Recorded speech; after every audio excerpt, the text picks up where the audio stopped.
नमस्कार सांग मैंने जय जगन्नाथ। आशा करुच्ची प्रभु श्री जगन्नाथ कृपारू आपण समस्ते बहुत भलरे थे। तो चलतु आज शिखा पियाज साई आलू बाटी बसा। तो सर्वप्रथमे मु 2 चामच सोरिष, 2टा बड़ चामच सोरिष, 1 बड़ चामच जीरा आउ 1 सुखिला लंका नहीं जाइए। तो मु मो परिवार क्वांटिटी अनुजाई मुझे आपण मैंने निज परिवार क्वांटिटी अनुजाई सोरिष जीरा को कम बेसी करके नहीं पारिबे। तो देखिपे मु जीरा सोरिष ये पकई सारी तापरे मु या पानी देकी किछि समय जाए बतुरई नेबी। देले मते सुविधा हम या सहजरे शिଳରେ बाटिबा। आपण माने भी बाटिबार किसी समय पूर्वर या पानी रे देकी बतुरई देबे। तो मु किछि पियाज साई और 3टा आलू नहीं थिली। एबे या एमिति हिसाब रे काटी देबे छोट छोट करके, बेसी छोट कि बेसी बड़ करी काटिबेनी, मीडियम साइज रे काटिबे। एबे मु या शिଳରେ बाटी नउची। आपण गोटे टिप्स कहबी, आपण जदि तरकारी करिवार घंटे आगुरु सोरिष जीरा को बाटिकी रखिथिबे तो आपणकर सोरिष पितुड़िया लागबनी। तो यही टिप्स निहाती भाव में ट्राए करेंगे। तो मु एबे या भल भाव चिकन करके बाटी नहीं।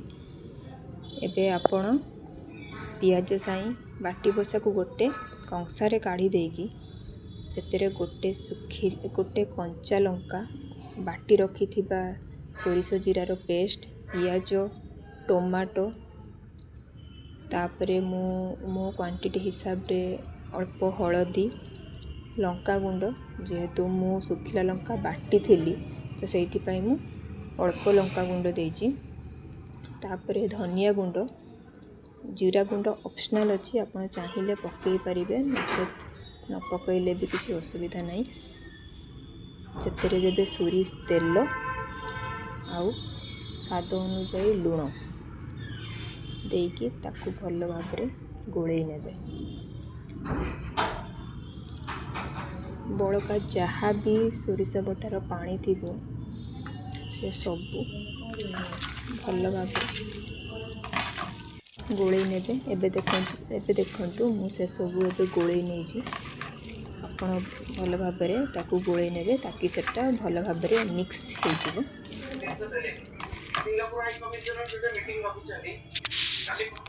एबे मु ताकू गोटे कढ़ा को ट्रांसफर कर देकी गैस लगई देजी। सेतरे मु हल्का टिके पानी भी दे देजी। आपण देखि परथिबे ताकू भल से गोलई सारला परे मुझे ढांकी देजी। फ्लेम को आपण स्लो ही रखिथिबे, स्लो टू मीडियम रखिथिबे। मझिरे मझिरे टिके चलेया पई चेष्टा करुथिबे। लागिबो तो नाही काहे ना पियाज साई रू तो पानी बाहरिबो ओब्वियसली। मझिरे मझिरे टिके चलेकी देखुथिबे। एबे मु सेतरे खंडे आंबुल पकईची, टिके खट्टा लागिबो बोली मते टिके बाटी बसा टिके खट्टा ही भल लगे। तो मु आंबुल को टिके धोईकी ताकू पकई देजी। एबे ताकू मु ढंकई देजी। एबे हमरो प्रस्तुत हो गला आलू पियाज साई बाटी बसा।